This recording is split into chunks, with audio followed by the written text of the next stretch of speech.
தமிழ் வளர்ச்சித்துறை, இந்து சமய அறநிலையத்துறை மற்றும் பள்ளி கல்வித்துறை சார்ந்த பல்வேறு நிகழ்ச்சிகளில் முதலமைச்சர் இன்று பங்கேற்றார். இது குறித்த விவரங்களை செய்தியாளர் அபினேஷ் வழங்க கேட்கலாம். அபினேஷ், விவரங்கள்.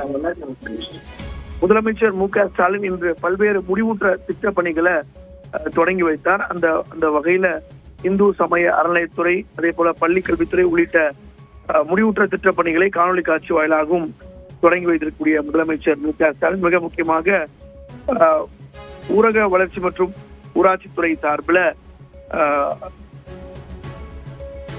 தமிழ் வளர்ச்சித்துறையின் சார்பில் தமிழ் வளர்ச்சி கழகத்தின் பணிகள் தொய்வின்றி நடைபெற 2,15,00,000 ரூபாய்க்கான காசோலையும் தமிழ் வளர்ச்சி கழக தலைவர் முனைவர் ராஜேந்திரிடம் வழங்கினார். அதே போல மிக முக்கியமாக தலைமைச் செயலக வளாகத்துல முதலமைச்சருடைய நுழைவு வாயில் அருகே ஊரக வளர்ச்சித்துறை மற்றும் உள்ளாட்சித்துறை சார்பில் துறை அலுவலர்களின் பயன்பாட்டிற்காக 17,65,00,000 ரூபாய் மதிப்பிலான 198 வாகனங்களை வழங்கிடும் வகையில வாகனங்களை முதலமைச்சர் மு.க.ஸ்டாலின் கொடியசைத்து துவங்கி வைத்தார். அதே போல முதலமைச்சர் அலுவலக நுழைவாளர் அருகே இந்த நிகழ்ச்சி என்பது நடைபெற்றது. இரண்டாவது நிகழ்ச்சியாக தமிழ் வளர்ச்சித்துறையின் சார்பில் தமிழ் வளர்ச்சி கழகத்தின் பணிகள் தொய்வின்றி நடைபெற 2,15,00,000 ரூபாய்க்கான காசோலையும் முதலமைச்சர் வழங்கினார்.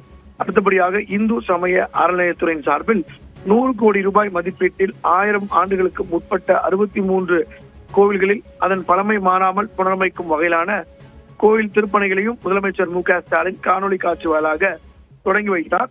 தொடர்ந்து பள்ளி கல்வித்துறையின் சார்பில் தமிழ்நாட்டில் பல்வேறு மாவட்டங்களில் உள்ள 72 உயர்நிலை மற்றும் மேல்நிலைப் பள்ளிகளில் 99,35,73,000 ரூபாய் செலவில் கட்டப்பட்டுள்ள 403 வகுப்பறைகள், 54 கழிவறைகள், 13 ஆய்வகங்கள், 2 குடிநீர் வசதிகள் என 472 முடிவுற்ற பணிகளையும் முதலமைச்சர் மு.க.ஸ்டாலின் காணொலி காட்சி வாயிலாக தொடங்கி வைத்தார்.